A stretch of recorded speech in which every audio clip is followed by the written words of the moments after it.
Programa Fala Carlão. Oferecimento Bradesco. Contrate crédito rural e concorra a tratores 0 km.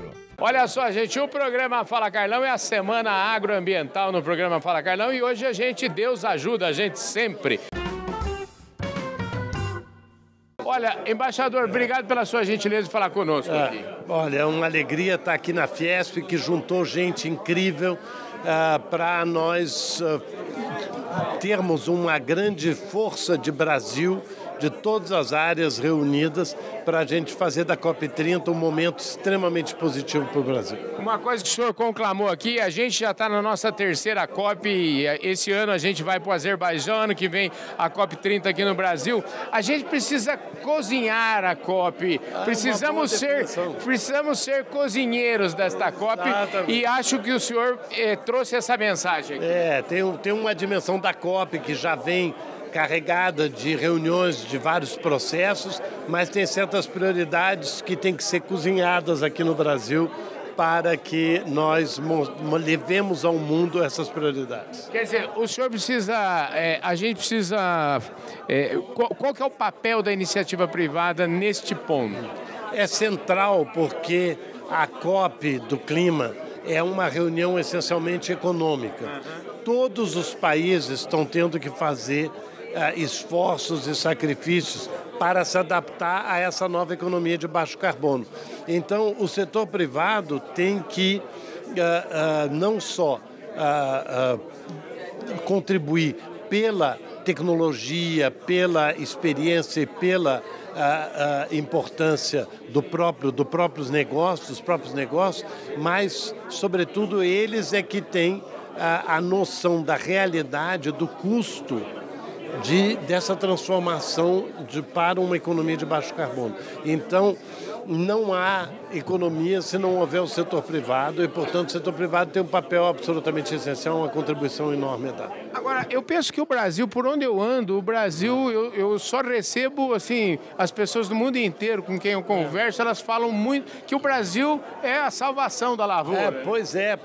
Não, eu acho que o Brasil tem tantos Brasis, né, que todos os países acabam se identificando com o Brasil. O Brasil tem alta tecnologia, o Brasil, infelizmente, ainda tem pobreza, o Brasil tem floresta, mas o Brasil tem indústria. Então, nós conseguimos dialogar com todo mundo. Como é que a gente sai da COP maior do que a gente vai entrar nela? Sendo cada vez mais Brasil.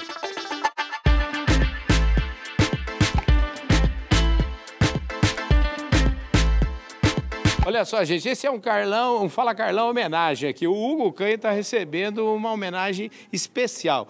E quem quer falar sobre essa homenagem está aqui do meu lado, que é o Jacir Costa Filho, presidente aqui do COSAG. Como é que é essa homenagem, hein, Jacir?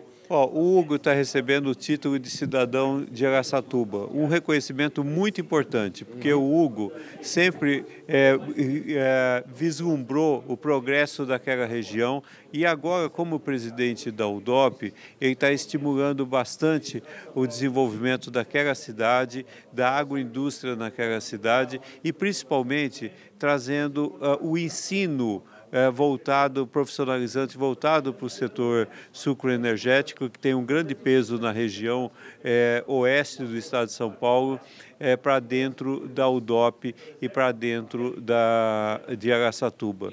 Então é um reconhecimento muito grande para o Hugo, que é um amigo caro, que eu conheço há muitos e muitos anos. O Hugo milita no setor de cana-de-açúcar há mais de 3 décadas e é uma referência. Então, parabéns Araçatuba, parabéns Hugo Canha. Ô Hugo, parabéns aqui do programa Fala Carlão e você já fica com essa dívida comigo para acertar uma entrevista aqui para o programa Fala Carlão, viu? Merecida homenagem. Parabéns, viu, Jacir? Obrigado aí pela oportunidade, Carlão.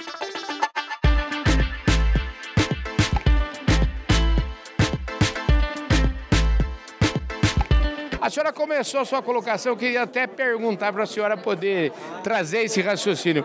O mundo mudou uma barbaridade, né? Eu acho que esse é o ponto, né, Isabel? O mundo mudou muito. Essa discussão climática, que a gente teve um belo debate hoje aqui na Fiesp, 10 anos depois do Acordo de Paris, que vai ser celebrado ano que vem aqui no Brasil, na COP30, tudo mudou.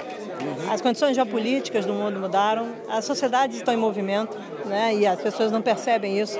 O impacto da chamada convergência de era climática, biológica e digital-tecnológica é sem precedentes. E, portanto, o desafio de um país feito o Brasil, que é um país que tem alternativas para lidar com o enfrentamento da questão climática do ponto de vista econômico, tecnológico e com impactos sociais positivos, tem que ser muito bem observado. O Brasil tem que olhar isso de uma maneira muito pragmática e construir, sim, as condições de regulação, as questões macroeconômicas, espaço fiscal, enfim, o que precisa acontecer no Brasil nos próximos 5 anos para que a gente possa operar no mundo como, de fato, um provedor de soluções, né? E sair dessa ideia de que de potência, nós temos que trabalhar muito, tá, para transformar essa realidade, e essa realidade passa pela agricultura, essa transformação de economia, essa transformação de descarbonização. Um dos pilares da economia brasileira descarbonizada é, sem sombra de dúvida, a agricultura, né, o uso da terra e, obviamente, além do desmatamento, de combate ao desmatamento, e uma visão econômica, tecnológica muito inovadora do papel da agricultura no Brasil, nos mercados nacionais, nos mercados internacionais. Que papel é esse que o Brasil vai, desde alimentos até combustível, a segurança mineral, enfim, tudo que envolve o desafio das cadeias produtivas do agro brasileiro. E precisa fazer um debate sobre isso e precisa que o setor privado se engaje. E foi muito positivo o debate hoje aqui na Fiesp. A senhora deixou muito claro, é preciso trabalhar e trabalhar duro, né? Duro, não tem descanso, não se iludam, o mundo é muito duro, as discussões, o Brasil é muito competitivo, nós temos que assegurar acesso a mercados, nós temos que assegurar modelos de negócio, temos que assegurar financiamentos, temos que dar condições de sermos mais competitivos. Nós já somos competitivos, temos que ser mais. Temos que entender o papel do mercado brasileiro, além do mercado internacional, do consumidor brasileiro. Nós temos um país que vai estabilizar uma população de 250 milhões de habitantes, quer dizer, isso é um mercado importante.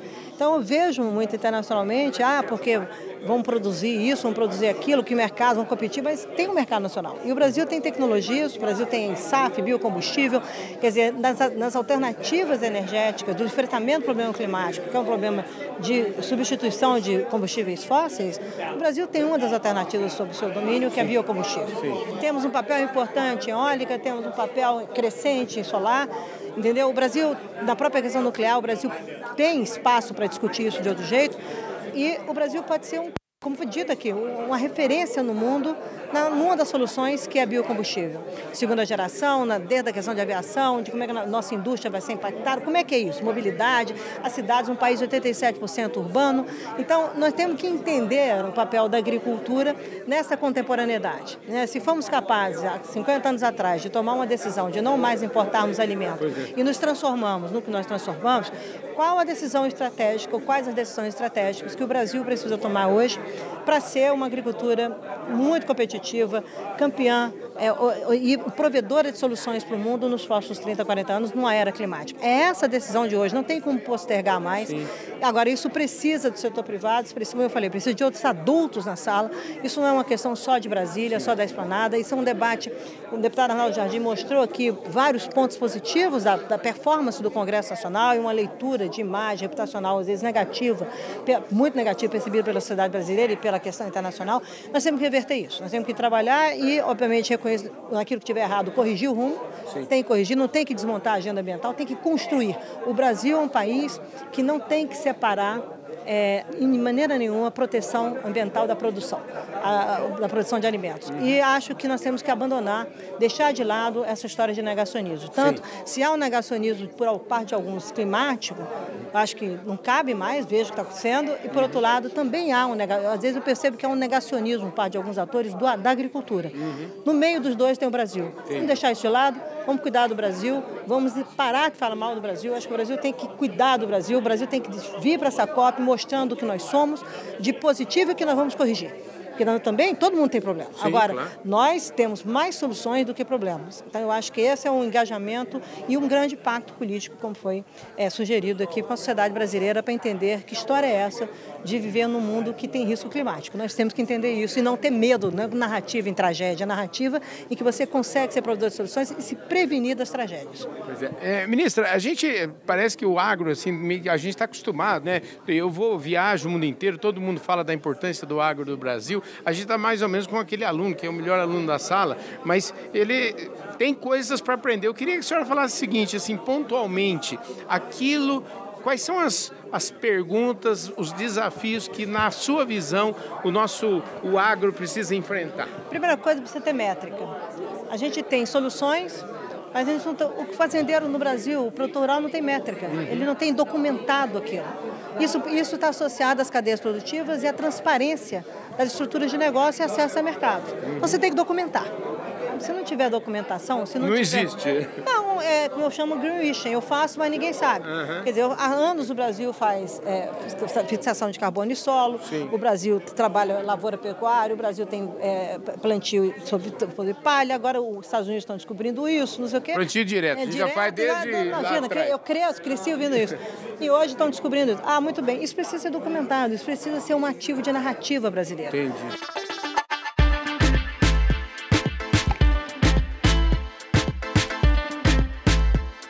Mas eu queria que o Jacir Costa Filho, que é o presidente do COSAG, falasse um pouquinho, fizesse um resumo para nós das mensagens que nós recebemos aqui hoje. Nós tivemos uma discussão muito rica, né, Carlão? Nós tivemos aqui a presença da ex-ministra Isabela Teixeira, do embaixador Correia do Lago, que é o coordenador das atividades e preparação para a COP30. Nós tivemos aí uma introdução do Paulo Hartung.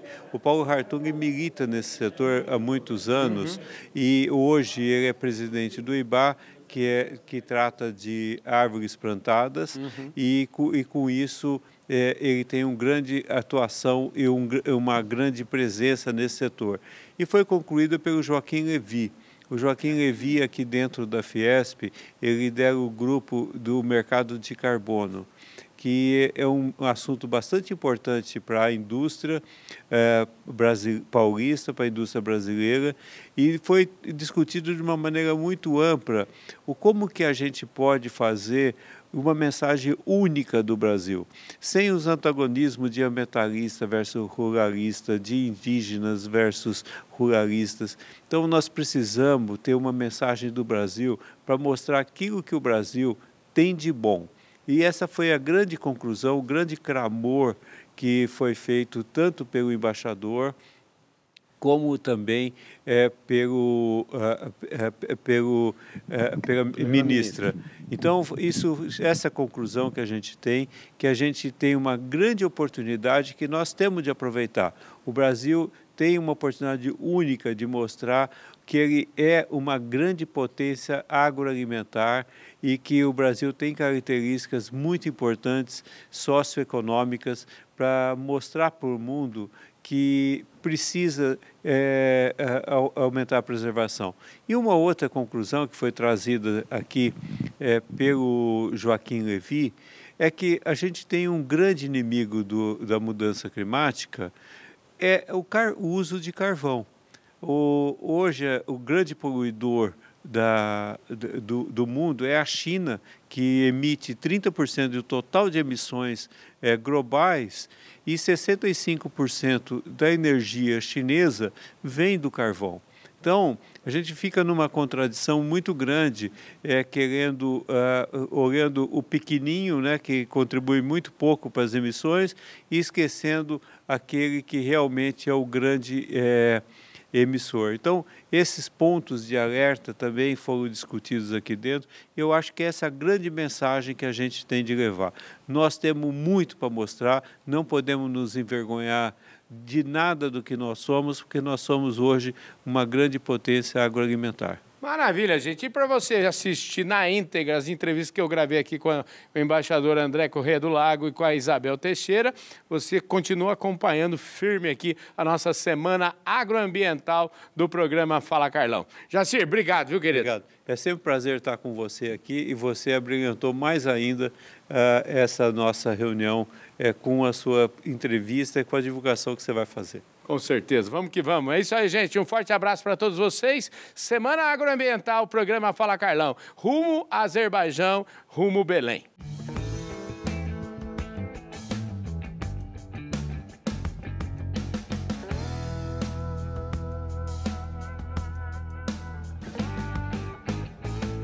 Programa Fala Carlão. Oferecimento Bradesco. Contrate crédito rural e concorra a tratores 0 km.